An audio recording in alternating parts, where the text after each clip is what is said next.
Ho più volte ribadito l'importanza che gli assessori si occupino esclusivamente della loro attività amministrativa, non si perdano in beghe politiche o partitiche. Quindi gli assessori non potranno, diciamo, occuparsi di questo, dovranno occuparsi a tempo pieno della loro specifica attività. È questo il messaggio che risuona tra i corridoi del Palazzo Grandi Stazioni nel giorno delle presentazioni ufficiali. Eccola la nuova giunta regionale del Veneto con i suoi 10 assessori chiamati uno a uno dal presidente Alberto Stefani, che inizia calando l'asso un profilo rigorosamente tecnico. Sono onorato di poter dire che il professor Gino Gerosa assume la delega alla sanità, alla programmazione sociosanitaria. Grazie professore, sono onorato della sua scelta. Gino Gerosa, cardiochirurgo di fama internazionale, dirigente all'azienda ospedaliera di Padova, guiderà quindi l'assessorato più impattante, quello che da solo impiega l'80% delle risorse di bilancio, scorporato rispetto al passato il referato al sociale, che va alla trevigiana leghista Paola Roma,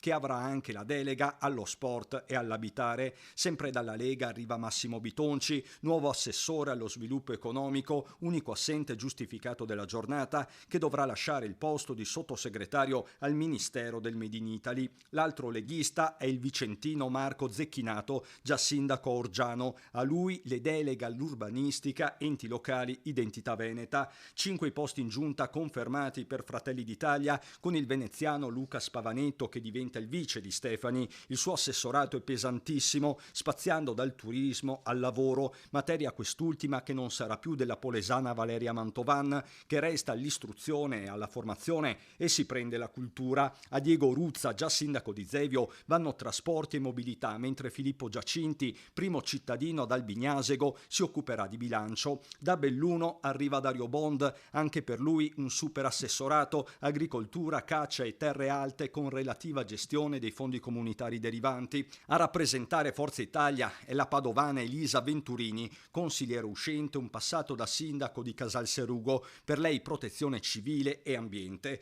Pacta sunt servanda, aveva detto più volte Stefani, con riferimento alla spartizione tra alleati, e così è stato, ma la questione è anche geografica, con l'asse del potere che sembra spostarsi a ovest lungo la direttrice Padova-Vicenza-Verona.